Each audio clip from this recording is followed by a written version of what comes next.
This new framework I have is if some sort of a business or creator or someone with an audience is just selling t-shirts, then it means they don't know what they're doing. Because when you go to sell a t-shirt, that's the first thing that people that don't really have a business brain think of. How do I do that? Let's sell a hat. Let's sell a t-shirt. But in almost every instance, and I can think of one exception, that is not going to be the highest and best use. So I got more ideas. I'm full of ideas today. Okay. All right. Do you follow the Instagram account Nature is Metal? No. Oh, you have not. What you love in Russian dashcam fight videos, I love in watching animals kill each other. Okay. What? Yes. And me and 7 million other Instagram followers. So Nature is Metal is a very, very popular Instagram account that just shows like random home videos of a bear attacking a moose on the side of a road, or an eagle picking up a salmon and dropping it. Like, it is the coolest stuff. Quick aside. I'm not saying it was right, but I get why the Romans had the Colosseum and were like, I want to see a lion fight a bear. It's awesome. Like, who would win, a lion or a bear? Yeah. I don't know. I got to find out. We can't do that now. It's like taboo. Ooh, you can't do that. Yeah, they started with that. And then they're like, I want to see if Greg could kill John. All right, let's give Greg some nunchucks. Let's give John a lance. Okay. That's boring. I want to see if Greg and John could kill a lion. 2 Gregs on lion. 2 lions on Greg. There are so many computations of this, Caesar. We really got to try this for a couple hundred years. Anyway, right, if I go to Nature is Metal's homepage, you've got a bobcat attacking a squirrel. You've got a bunch of snails attacking a Portuguese man o' war. You've got a crocodile eating a baby hippo. You've got a guy wearing Lululemon pants wrestling an alligator on the road. Like, well, it's so cool. It is so cool. And I followed these guys when they had 500,000 followers. Now they have 6.1 million. Okay. So I was thinking about, oftentimes I'll see a cool social media account that's not really monetizing, and it pains me. It pains me because 99% of people are not going to create content, and that's great. That's fine.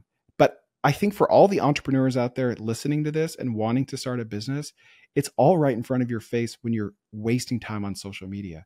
These accounts you follow have no idea how to monetize. And so I have this framework that I just thought up where if you hold on, let me just say it in a different way. They're monetizing to a level that they think is good. They're like, oh, that's what I'm getting at. Okay. That's what I'm getting at. Yeah. This new framework I have is if some sort of a business or creator or someone with an audience is just selling t-shirts, then it means they don't know what they're doing. Because when you go to sell a t-shirt, that's the first thing that people that don't really have a business brain think of. How do I do that? Let's sell a hat. Let's sell a t-shirt. But in almost every instance, and I can think of one exception, that is not going to be the highest and best use. Now, it's great because you've got a walking advertisement, right? That's cool. But unless you are a merch or a clothing company, you're probably just selling t-shirts and hats because you don't know how else to make money, right? Right. So Nature is Metal, that's how they make money. They sell t-shirts. So they'll post a video of a squid eating a turtle. And then at the end of it, there will be just like a quick flash of like new shirt in stock on our website. And it's like, you can't even click these links in a reel. Someone has to go type in natureismetal.com. They're not going to do that. Like, their conversion must be terrible on these shirts. Here's why I hate this business model, and you will agree with me. It's the inventory. Now, they probably are doing this stuff on like consignment, or I don't know the exact term, but to scale their business quickly, it's not going to be selling t-shirts. You know this from Send Eats and Texas Snacks. Like, it's a hard business model operationally to execute well. And again, I know they're not the ones who are actually doing it, but it would not be what I pick. Yeah, they're probably doing print on demand. So they don't need to have inventory. They don't need to have a warehouse or anything, but that just means that their margins suck, right? Right. There's just a trade-off. You print your own shirts, you got inventory headaches, but you have a great margin. Print on demand, you don't have to do any work, but your margin sucks. Either way, you lose. And so it pains me that this website is monetizing by t-shirts. I feel like Nature is Metal could be like the National Geographic of the next generation. Like this could be a whole media brand.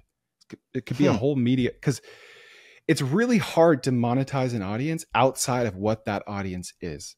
Let me say it a different way. I would bet that, let's say 40% of their viewers are 30 to 40-year-old white guys. Okay. Typically speaking, I'm overgeneralizing, but 30 to 40-year-old white guys, AKA millennials in America, are generally a pretty good demographic to sell things to, right? Mm-hmm. They're mid-career, they make decent money. And so let's say, all right, you're going to take that knowledge and sell, I don't know, what would you sell to a 35-year-old white guy? Right now? Yeah. Pickleball like what would be paddles. Pickleball paddles. Perfect. Yeah. Or something health related. Yeah. Yeah.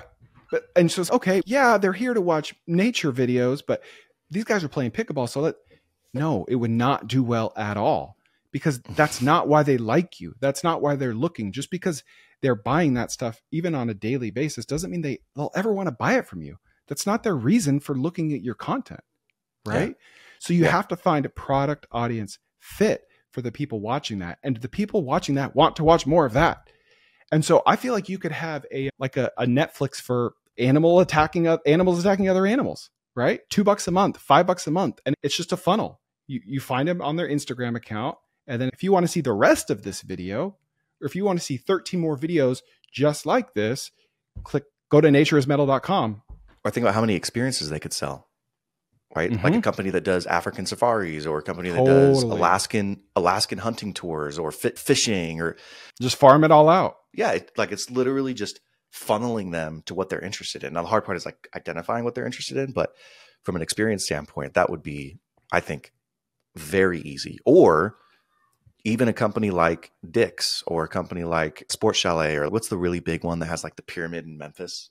Bass Pro Shops. Bass Pro Shop, right? Like some type of an affiliate relationship or an agreement with them, because hunters are more apt to watch that channel. Yeah, there's so many other things that you can do. It's actually leading me to this idea as we're talking.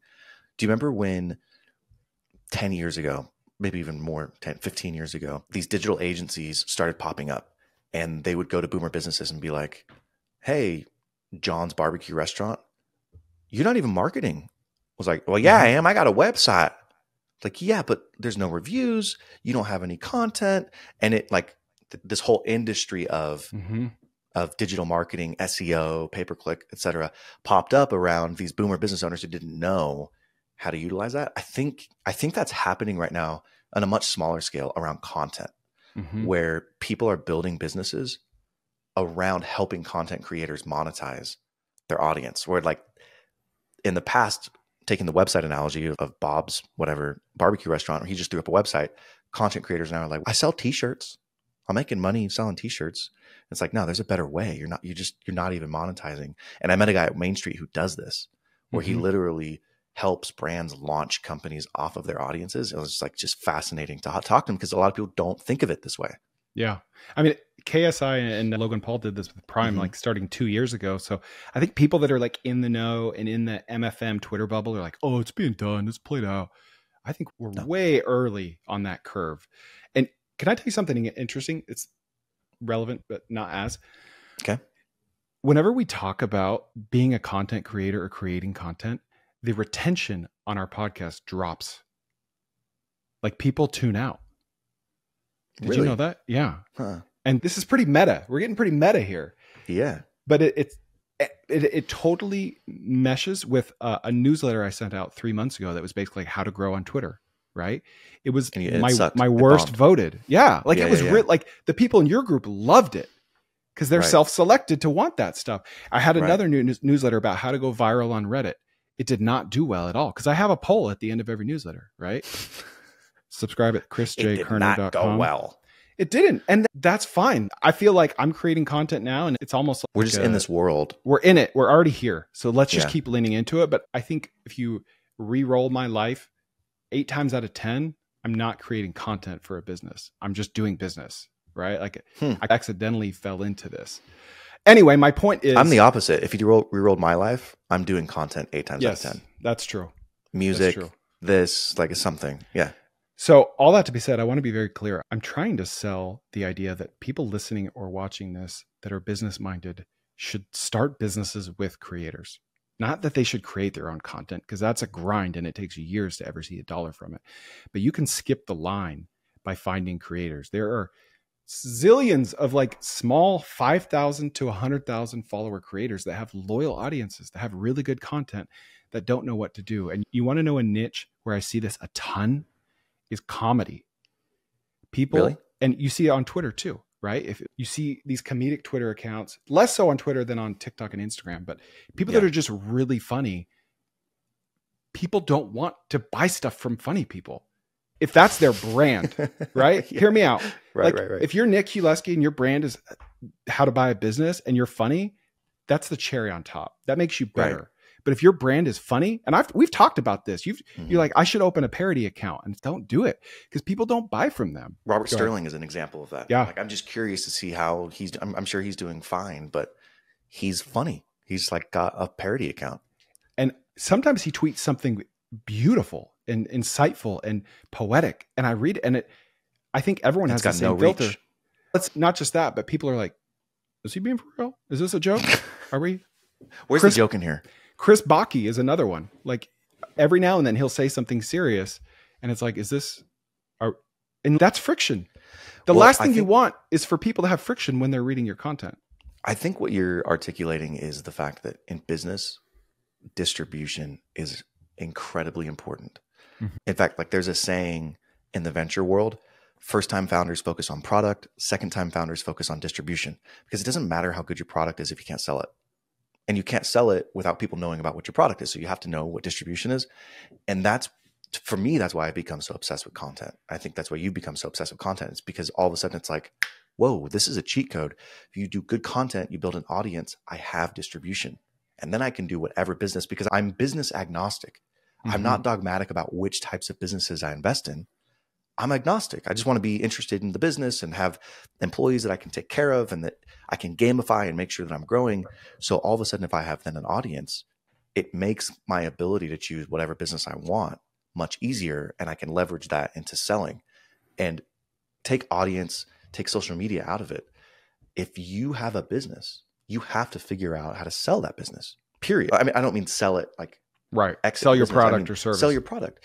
So how are you going to do it? And is it pay-per-click? Is it SEO? Is it the best way to do it is to build trust. And the best way to build trust at scale is through social media. So that's why for us, I know we're obsessed with it right now. Well, and even more so if you're actually doing business things or have done business things, because 80-90% of guys out there have not. Like they tasted making money on content and they're like, oh, content is the business, right? Whereas people like Alex Hormozy, they're actually doing things and he's actually done things. And that's why he has millions of followers, because I would argue he's not a guru. I would argue that a guru is someone that hasn't actually done or is doing things. Yeah. Well, I talked to a YouTuber this week that I can't name.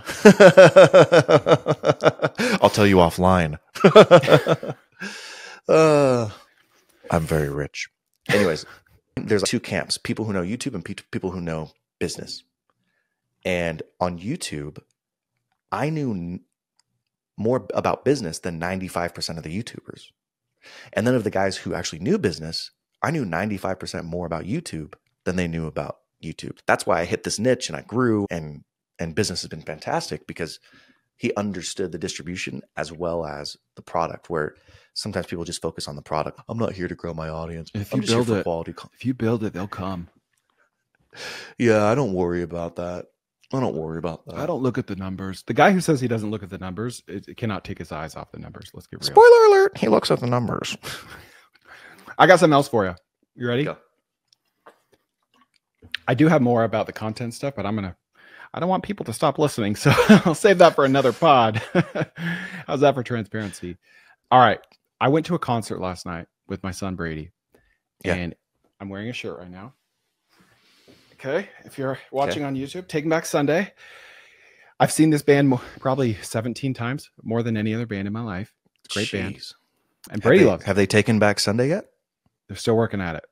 Wow. It's a grind, man. It's a grind. something very interesting happened at the show. So this was at the Southside Ballroom, which is in downtown Dallas. Southside. And I would guess there were 2,000 to 3,000 people there. Okay. Standing room only. Got one big stage, a couple bars on each side. And why? What's so funny? Whenever I hear standing room only, I always think of, there were so many people there. And you're like, so there's 35 people there, standing room only. There are literally no chairs. So anyway, it was packed, but there were no chairs. There's no seats, right? And something interesting happened. So that time in between sets, the opener comes out, they sung 10 songs, and then Taking Back Sunday had to set up all their gear. And it takes longer than it should. It took 45 minutes. And so at minute 35, Adam Lazzara, who's the lead singer, his voice came out, and everyone knows his voice. And they're like, "Hey guys, this is Adam Lazzara." And everyone starts cheering. And they're like, "Oh, he's coming out. He's coming out." Because the moment when the artist comes out is just magical. Right. Yeah. Yeah. And he's like, "Hey guys, this is Adam Lazzara. Hey, while you're waiting, go ahead and pull out your phones, open your browser, and type in set.live. That's a website, set.live. And you go to that website and enter your email, and you're going to be entered to win a personalized video from me, a free t-shirt, and maybe you can come out on tour with us." Yeah. It was a commercial. Okay. I've never heard of killer. I've never heard of set.live. And yes, it was. Because it was a bait and switch.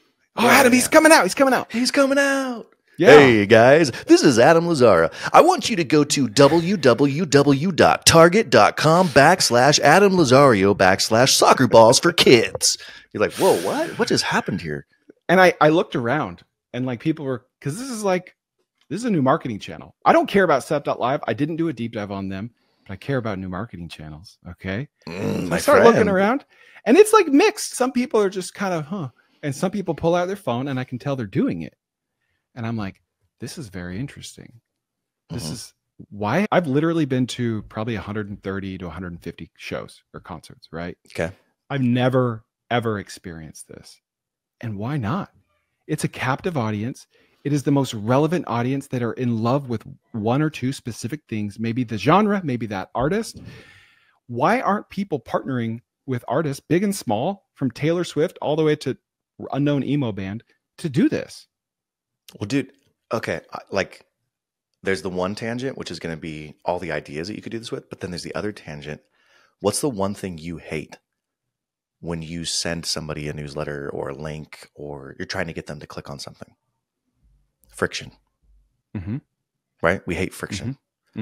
Why wasn't there like an SMS push notification? Why wasn't there a QR code? Why wasn't there like something that made it easier? You had to pull out your phone, open the Ticketmaster browser. Had all our emails.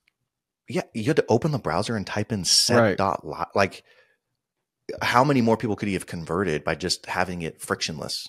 Or having a QR code displayed on the curtain. Super easy. Hey, take your phone out, take a picture of this. Like, it's the easiest thing in the world, but I guarantee 20% of the audience, 20% more would have clicked on that had it been easier for them to click on. But to probably the point that you wanted to make, what a cool way to meet artists that you've always wanted to meet. Oh, dude, I know. Wouldn't that be rad? I was watching John Nolan up there on the guitar thinking, that guy's just a dude. He lives in a $600,000 home in Wilmington, North Carolina. Don't ask me how I know that. And he's got like, he's got like 3,000 Instagram followers or something. And he's one of the most, in my opinion, those brilliant artists of our time. And he's just a dude. And I want to have him on the podcast. And I want to ask him, how much money do like mid-range artists like you guys make? Because we know what Taylor Swift makes. We know what a guy makes in the bar, $100 in tips. What do you make? What was your best year ever? Are you a millionaire from this? Do you make $100,000 a year? Where did your money come from? T-shirts? Does it come from Spotify? Does it come from touring? Like, I know you can Google some of this stuff, but I actually found a viral YouTube video. My gosh, dude. Hear me out. I know. Keep going. One way on YouTube, if you want to see what's trending, what's popular, is find a YouTube creator that has one or more videos that like 100x the amount of views as subscribers, right? So there's this random Nashville country guy. No one's ever heard of him. He has like 5,000 subscribers. And he had a video called How Much Do Touring Musicians Make? Okay. How much do touring musicians make? And it had millions of views. because it's a question that's not answered on the internet. I've literally been asking this since I was in high school. I'm just so curious to know these guys that play in 3,000 to 5,000 person stadiums. Is that good money? And I can do the math. Well, I can, and it changes. There's a reason why they sell merch. It's because they don't make all the gate, right? They have to pay the venue in order to rent it. They have a crew. Like they've got Spotify screws them. Spotify screws them. And so their merch is where they make a lot of money. But what you're saying is blowing my mind, because what we saw, great, we're going back to content. What we saw on Twitter over the last 5 years are these big accounts learning how to monetize and turning it into a business. How could that be applied to other platforms that have audience? Music is one of them, right? Music is one of them. I'm trying to think of something else, because he may not necessarily be huge on Instagram or Twitter, but if he puts out that he's playing a show, he's going to get, I don't know, 250,000 people to come to his shows, right? They're going to go on 50 dates. They're going to be all over the country. Each show is probably going to have between 5,000 and 10,000 people, right? That's a lot of people and eyeballs. It's high intent. So like, I get the set.live, but could you be doing something better that is taking advantage of that audience? Oh, he's nodding. My friend, you are a dirty boy. Okay. I'm a dirty boy. Okay. Dirty deeds and they're done dirt cheap. Power through it, segment number 2. So I've thought about this before. Do you remember at SM Bash when that boring guy spoke? Sorry if you're listening, but you were boring. Every talk? Except mine. The first thing he did was like, hey guys, I just wrote a book. It's on Amazon. It really helps the rankings if you can buy my book. And you're all here in one place. I don't think anyone did it, right? So that's go against what I'm about to say, but I think you can do that right. And I think you could be the guru, the smart young whippersnapper that partners with artists like Adam Lazara that knows nothing about business. And you can go in there and be like, dude, Adam, why don't you have a newsletter? Why don't you have a podcast? Oh my Okay. gosh. Hear me out. I'm not So there yet. Stupid. I'm not there yet. Stupid in a good way. Oh, yeah, in a good way. Yeah. Hear me out. Do you know what it takes? And I think you do. So just play along with me and say you don't. Do you know what it takes to rank a podcast in like the top 50 of whatever category it's in? I actually tried to research this, and I'm not just playing along. I still don't get it. So yeah, some day I get like 20 to 30 new subscribers to this podcast. Okay. But if I have a tweet about the podcast do really, really well, I'll get 100 to 200 in a day. 100 new subscribers in one day on Apple Podcasts is enough to put it in the top 50 for a competitive category. Okay. Wow. That's not a lot. That is absolutely not a lot. So now imagine this. Imagine Taking Back Sunday has a podcast. Oh my gosh. Yes. I know. They have a podcast where it's like behind the scenes on tour. They're talking, or like behind the songs. Like they just need to talk, but someone needs to produce it for them. They need to distribute it. They need to help them with strategy. They need to help them collect emails. Why is Adam Lazara not saying Chris himself? Not hear me out. Stop. From the stage, not a recording, not a bait and switch recording like I heard, but like, hey guys, we just launched a podcast. Can you please, it would mean a lot if you pull out your phones, just subscribe. There's no ads. We just want to stay in touch with you. That's 2,000 subscribers, not in one night, but every night on tour. They have 80 tour dates. They could be like a top 5 podcast. They could monetize it with ads. They could sell merch through their e-commerce store. Like why isn't every artist doing that? Because they don't know. They don't know. Someone could partner with. I'm not saying that people should go out and start bands to start a podcast. You should partner with bands like this to help them with it and take a cut of all their ads. Take a 30% cut. I'm going to quote from a book that both you and I have read. They're kept from the truth because they know not where to find it. Okay? It's true. They just don't know. It's true. I can't wait for the 4 people who like, they're going to be like, oh, I know that. They're going to like text us. But dude, they just don't know. Okay, this is crazy. You and I purposely do not send our ideas to each other because we want it to be fresh, right? We call each other the Febreze Bros because we keep it so fresh. All right, we're out. We keep it so fresh and so clean. One of my ideas, and this was the one that I was like, I'm not sure I want to talk about it on the podcast. Last week, I'm going to go on a little detour here. Last week, my brother-in-law reached out to me. He's on the board of this conference that's getting up and started, and He's, hey, we were talking about getting the word out for this conference. And I said, my brother-in-law does podcasts. He could help you guys get started. So they may reach out to you. Mm-hmm. I'm like, okay, cool. So they reach out to me. We're having a conversation and they're going to fly me out. I'm going to go to the conference, help them with some content. They're going to pay me for it. It's great. But as I'm having that conversation, in the back of my mind, I've already been thinking about, we should do a podcast that's all in for SMB Twitter. Mm-hmm. Mm-hmm. And then I think, oh, all else we should do, my brother-in-law is really connected in the sniff space. We should do an all-in podcast for the sniff space. Like, that would make a lot of sense. Uh-huh. And then as I'm thinking this, I get a text from somebody who gets about 500 to 1,000 downloads per episode for their podcast, who makes $3,600 per podcast. Per episode? Yep. Per episode. And I'm like, that's an outrageous number. He shouldn't be making $3,600 per episode, but he is. And I started thinking, what if we helped these niche industries find the top 4 or 5 people and created the all-in podcast for those industries? Mm-hmm. We wouldn't need thousands of listeners or downloads or subscribers. But because they're niche and they're high intent and they're going to be getting listeners, we could still charge per ad slot as if they're getting 10,000 downloads per episode. Right. And they just don't know how to do it. If I went and listen to a sniff podcast right now, it'd be like, hi, I'm Julie Baker and I am the chief nursing officer of. I don't want to listen to that. I want to listen to people who have chemistry, who know each other, that are funny, that are smart, that are compelling, that have actual experience, talk about my industry. That's what makes All In great, is every week I'm like, I want to hear the All In guys talk about this. I can't wait to tune in and hear what they have to say. And if you could replicate that throughout all these niche industries and take a cut of that somehow, I don't know exactly what the business model would look like. To me, that's a massive opportunity. And so we had almost the same idea, obviously a little bit different, but I don't know why they're not doing it. I don't know why people aren't doing it more. This is the Agora for podcasts. Do you remember what Agora newsletters are? I know I have agoraphobia, but I don't know what Agora is. This is different. This is, I want to say they're like a $500 million plus company that just has like 40 to 60 newsletters that are all insanely niche, but they're all in lucrative industries, healthcare, financial services, everything.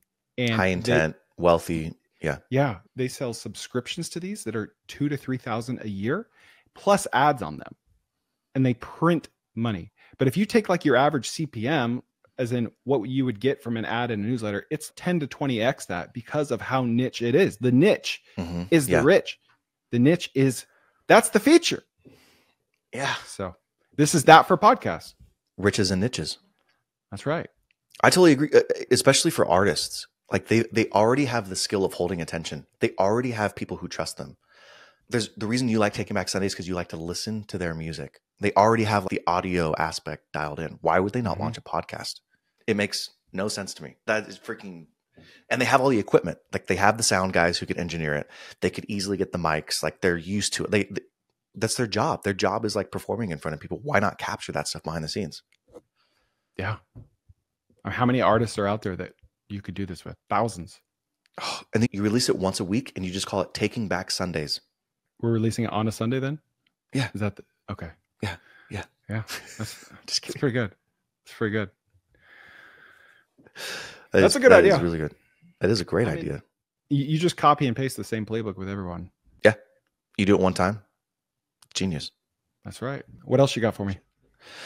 That was it. You took my last idea. I just think in general, it's really funny on Twitter, and you see this both with stocks and with crypto.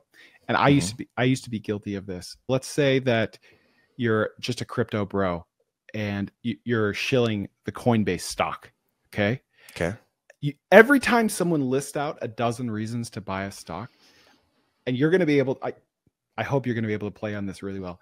People get much more ridiculous as they go down the line, right? It's like, here's 13 reasons why you should buy Coinbase stock. Number 1, they have more cash on their balance sheet than their market cap is. And it's like, oh, wow, that's legit. That's legit. Okay. Number 2, Binance just went out of business, so now they own the market. Oh, wow. Oh, okay. Yeah, that makes sense. Number 3, Brian Armstrong, the founder. His mom just got cancer. So now he has a chip on his shoulder to really drive profits. It's like, well, Okay. Number 4, Coinbase starts with a C. C is the third letter of the alphabet. Number 5. You're like, whoa, what? Wait, when did we cross the Rubicon? It's just so funny how it's very clear. There's only like a couple good reasons, and they're always going to be the first two. Yeah, or they're variations of the same reason.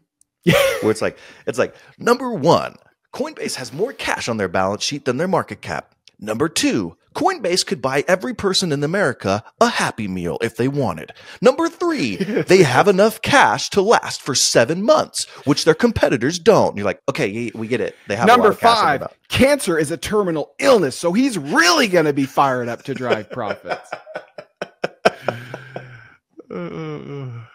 My favorite with those, and I'm so mad we went away from this, was when they had the headline, Top 13 Reasons Coinbase is going to annihilate the competition. And then they said, Number 7 will shock you. It got me every time. Every time.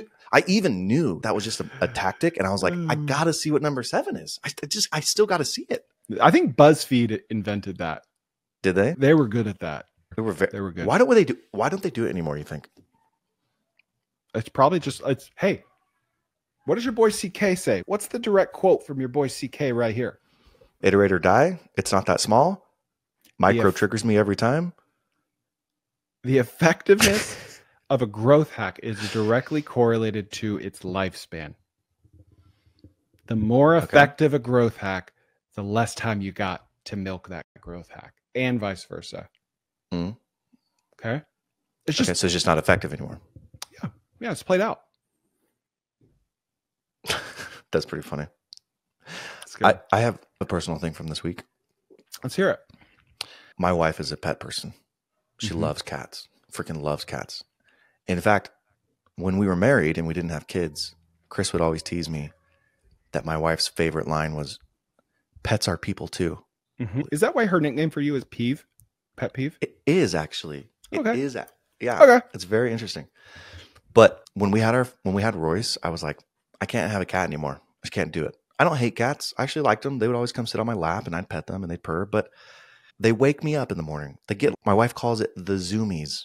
Mm-hmm. When they like in the morning, they're like just running around. They got all this energy. And I was like, no, I don't want to deal with that anymore. Okay. We have kids. Mm-hmm.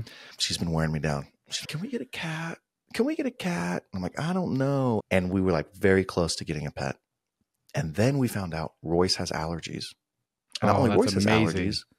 Good for not you. only Royce has allergies, Otto has allergies. I'm like, perfect. Sweetie, I would totally get a cat. I would, but it's for the children. I'm sorry. So what does my wife do? She goes on Google. She does her research. She's like, Nick, we can get rid of these allergies. We can take them to the allergy clinic. And with 1.5 years worth of shots, they'd be fine. And I was like, okay, that's a year. That's 1.5 years away. What? Oh, okay. It's never going to happen. Oh, we're gonna stick him full of mercury for 18 months, and then he'll be safe. Is that what you're saying? Stick him full of mercury. So, anyways, my kids go to the allergy clinic. They get treated. They're tested. They're like better. I don't know what better means, but they're not as allergic. And then at the same time, just to be extra safe, she tells me, "Did you know that they breed cats and you can score them on the scale? It's like hypoallergenic cats." I'm like, oh, okay. And so we're looking and we find these cats and they're like the best cats. And they take their saliva and they test their saliva to see how much allergy they have in their blood, piss. I don't know what the word is, whatever. And hey, well, these cats, they have the lowest levels of allergies. So I'm like, oh, cool. She's like, so can we get one? So like, yeah. We're only going to harm our kids a little bit. Yeah. Just an ounce. So she's like, can we get a cat? I'm like, okay, it's fine. It checks the boxes. The kids are no longer allergic. My wife has been a good trooper. I don't have kids that are 6 months old anymore. My kids want a pet. I think a dog would be better because I have 4 boys and there's no way like the boys are going to sit there and be like, come sit on my lap, Fido. Mm-hmm. Like, no, my kids are going to freaking chase them around the house because they're hooligans. So she takes them up to Grass Valley or wherever this place is to see the cats, just to make sure that there's no allergic reactions. She's been up there 3 times. It's an hour drive each way. She loves the cats. She's got a cat picked out. She called me on the way home from Capital Camp 2 days ago and is like, what would you think of 2 cats? I'm like, I think they'd be twice as annoying. I don't know what you want me to say. Well, if you think about it, they play with each other. They wouldn't bug us as much. See, if she were smart, she would have asked you right then how much Capital Camp cost. She didn't know. Mm-hmm. Turns out these cats cost $5,000 a piece, but we got a discount. So instead of paying $10,000, we paid $9,500. Oh, that's a deal. If you do the math, that's like deal. That's a 50% discount, right? Did I do that? It right? Is actually. Wow. 55%. Okay. Oh, dang. I come home. I've already got a litter box in my freaking bathroom. It's cat food. I'm already pissed. I'm irritated as heck. But my kids do love it. And I'm going to be 100% with you, Chris. I haven't seen my wife this happy in years. Wow. Well, she's been married to you for 16, right? I know. There's a correlation there? In this case, correlation does equal causation. I got a quick animal story for you, too, if you don't mind. Oh, you're an animal. I wasn't planning on telling you this, but it only happened 2 hours ago. So it's relevant. Okay. We go to the library right before this podcast. Whole family, my kids read a lot of books. So I send the kids in to go get their books so I can eat my Chick-fil-A in the van, right? Yeah, sure. Of course. They wanted to bring the dog just to ride in the car with them. Oh, gosh. And so I'm getting into my salad, and they open the van door, and the dog sprints out. We're in front of the library where this nice Indian family is walking out. I don't know why I need to know their race, but sure, that's fine. Yeah, that's a good point. Edit that out, Muhammad. Anyway, so my dog is very nice. He's not mean at all. He's a golden doodle. He looks nice. He's not like a Doberman, right? But some kids are afraid of dogs. Yeah. I was for years. Okay. Yeah, me too. Okay. Yeah. And so my dog has this thing where if you sprint, he thinks you're playing a game and he'll chase you like, ha! And so this kid, probably 12 or 13, carrying an armful of books, was clearly terrified of dogs. And so I'm not exaggerating. It was like I was watching a skit because these books go flying. Like he somehow threw them up. And there were white pages everywhere, all over the grass. And my dog is sprinting after him. And this kid isn't just running. He is screaming like bloody murder. Oh my gosh. And my dog is like, oh, this is awesome. He wants to play. He wants to play. Like this kid is convinced if my dog catches him, he's going to die. When my dog just wants to lick him.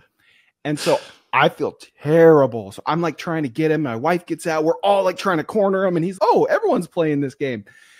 And his family was laughing at him, which made it feel better. Okay. That was better. Yeah. And I was just apologizing. I'm so sorry. I'm so sorry. And then I was very kind to victim shame him by saying, stop running. He's only chasing you because you're running. So you just need to stop running. Okay. And I thought that's much akin to telling a drowning person to stop panicking and just swim. Yeah. Right. I realized that after, and he did not, in fact, stop running. Oh, and so then it only ended in one way. And my dog was just like, I'm going to add insult to injury. And he just squatted down. Your dog? No, he just took a big old dump right in front of the door. Oh my gosh. And so we grabbed his collar as he was pooping.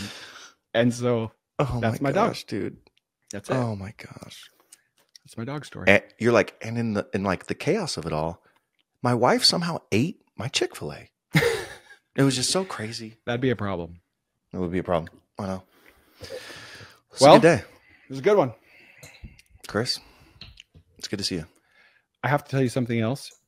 In our last episode, you got really weird at the end and you said, oh, Chris, I love you so much. I think about you at night. You can see our retention drop off a cliff right as you start that.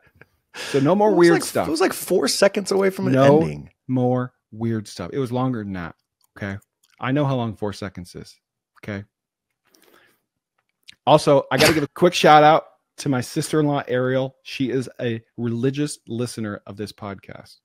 And she always texts me stuff that she hears. And I love you, Ariel. Thank you for listening. You're a great sister-in-law.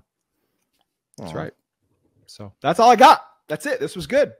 Hey, what's up, Ariel? Okay. Please stop listening now, everyone.